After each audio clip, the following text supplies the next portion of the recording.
is. You know what I'm saying? Well, and don't get me wrong, Maidana did an excellent job. You know, he did what he was supposed to do, and he's a hell of a puncher. Well, this is the thing, Seth. I'm not disagreeing. I'm not disagreeing with your assessment. I think he loses in a rematch. But I did agree with Bernard by saying he looked better when he was on top of his shit in the Maidana fight than he did the Porter. In the Porter fight, in my opinion, he was dominated. That's just my opinion. I don't give a fuck who the fuck disagrees with me. This motherfucker, Sean Porter won that fight hands down. There's no questions about it. Yeah. Maidana won the fight hands down because there was 2 fucking knockdowns. Take those knockdowns away, it's a closer fight.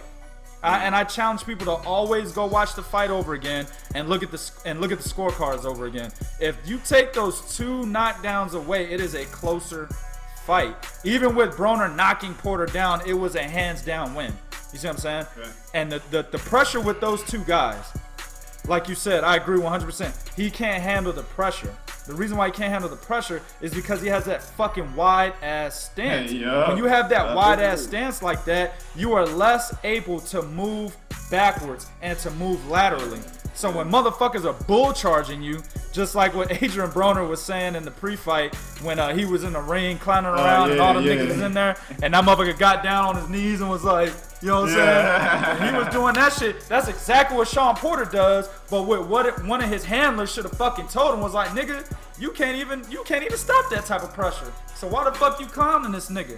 The nigga gonna do that to you and he gonna beat you by doing that football shit, nigga. And he do it again. Check it. 2K, my bad. Before we wrap it up, let me throw this name in there, man, because it's just in my head.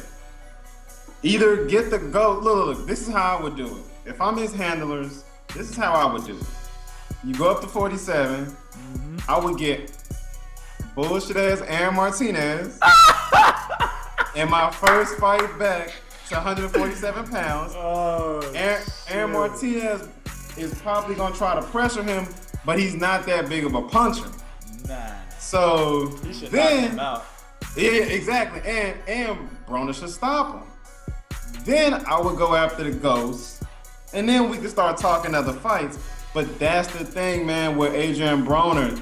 The dude has really been reaching for success and stardom. So he's put some of the toughest dudes in front of himself. And he doesn't need to do that. If you go to 47 with the performances that you've had at 47, why not get in there with a fucking Aaron Martinez? After Aaron Martinez, get in there with the Ghost. After the Ghost, start looking at everybody else, start talking shit. I'll throw another name out there.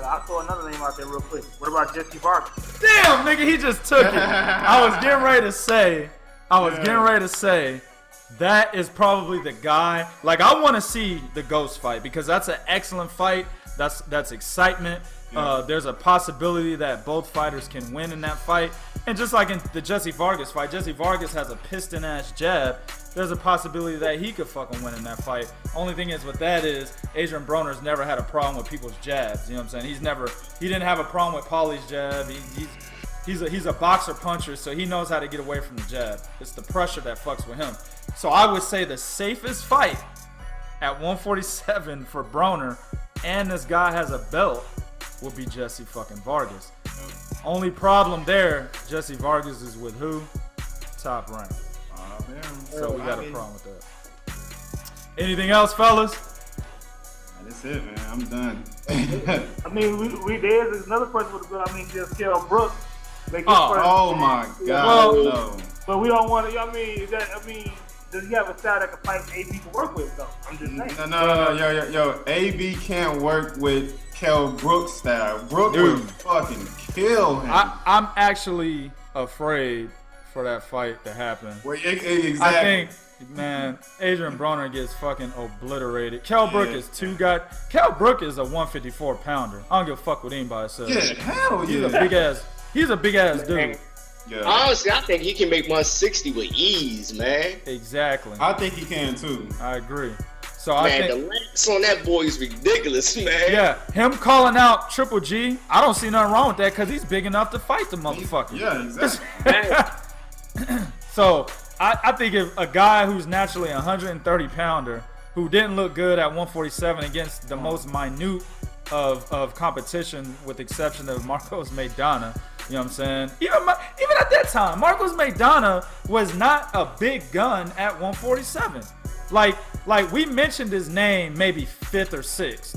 You know what I'm saying? When we talk about the fighters at 147 before he fought Adrian Broner. So he really wasn't even top elite at 147. And look what he did to him. Yeah. So what the fuck? Kell Brook would catch this nigga coming. Man, look, bro. I don't have to break down the fight. Fuck it. I don't have to break it down. It's just take my word for it. If the fucking fight happened, Kell Brook would obliterate this nigga for 12 rounds if he didn't knock him out. Yeah, I was gonna say fucking around, knock him out. Yeah. I mean, I think the list of people I got beating him is Keith Thurman. I got Kell Brook. You know what I'm saying? Amir Khan would give him hell.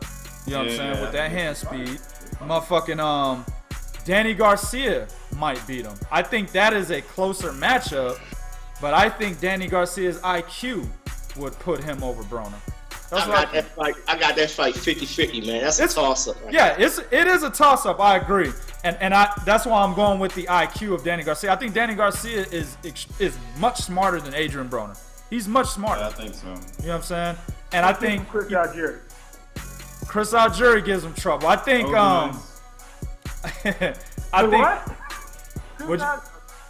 What'd you say, Bernard? No, you said Chris Algieri gives him trouble. I think so. I think he gives him a little trouble. I think Adrian Broner would win that fight, but he wouldn't win that shit with ease.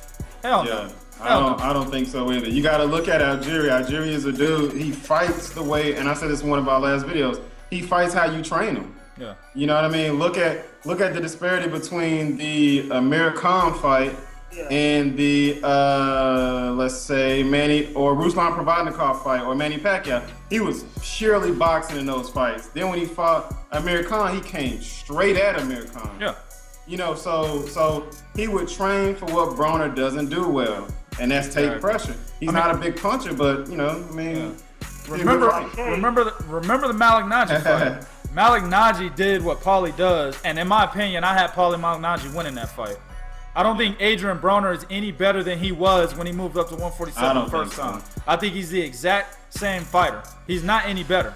So you throw Chris Algieri in there, who right now is a better boxer, in my opinion, than Paulie Malignaggi was at that time, right? I think he gives him hell still. I think Broner would come out with a decision, but I think he gives him hell. Tim Bradley beats him. Tim Bradley would beat the brakes off of fucking Adrian Broner. That wouldn't even be a contest. That'd be another, and that'd be a good fight for Bradley because, like y'all believe, Bernard, you said this to me before. Bradley only fights guys coming up from 140, right? That's a pick for him. He should be, his mouth should be watering after Adrian Broner said I'm going to 147. Bradley should be the first nigga with his hand raised. Like, give me that shit, nigga. You know what I'm saying? Because he'll beat the shit out of Adrian Broner. You know what I'm saying? Like, there's about 5 dudes that beat Adrian Broner at 147, in my opinion, bro. I'm just saying. Let me say something real quick. Go ahead. I was just looking at the list, right? I think we legitimately said maybe 8 or 9 out of the top 10 could be Broner. In the top 10 of the welterweight division. 8 or 9? Maybe 10. I mean, I'm just saying. Shit, I gotta look at that. I don't know. You say you think? I'm gonna use. Okay, let's. I'll go down real quick. Okay, we can scratch Manny Pacquiao. That's the top rank, but Timothy Bradley. Okay, he's top rank. Thurman, Kell Brook, Danny Garcia, Amir Khan, Sean Porter, Jesse Vargas, and maybe the fight that Broner could win. Mm-hmm. Somehow they got Earl Spence in the top 10. So oh yeah, Errol Spence beats the shit out of Adrian. He already did. Okay, then got some rankings with Chris Algieri, and another one had Dimitri. I can't get the guy's last name. Russian kid. What'd you say, Tavon? The Russian kid, Dimitri, we get him with the K. I know what you're talking about. He's undefeated, right? Yeah, I think Broner gets him though, man. He green as hell. Yeah, he's green right now. I think he gets him. Who else? Makalenko or something like that. Mahalik. Yeah, Broner gets that nigga. Who's next on the list? Well, that's about it. I think that's everybody on the list. So yeah, 8 out of 10. 8 out of 10. You're absolutely right. I think he 80%. gets Birdo, though. He gets Birdo. Hey, But that's he's not even in the top 10, so does he get Birdo, Victor Ortiz, and Guerrero? yo. I was saying that on another group. AB versus AB is an excellent fight, in my opinion. That's a good fight. Yeah, it's a really good fight. I think that's a good fight. If if Andre Berto beats Victor Ortiz, that's a good fight for him. I believe it. I believe, you know, and it then has a story behind it. He lost to big bro, now he's gonna fight little bro. Let's see what happens. You know what I'm saying? That's a good fight. I believe it. Showtime. On Showtime. Hell yeah. Hell yeah. All right, fam. I'm gonna go ahead and wrap it up right here. Y'all got anything else y'all want to say? No, thanks for having us on, man. No doubt. Yes, Tavon? I'm good, man. All right. I want to thank my guests, Mr. Tavon from Baltimore, and my man Bernard from Chicago.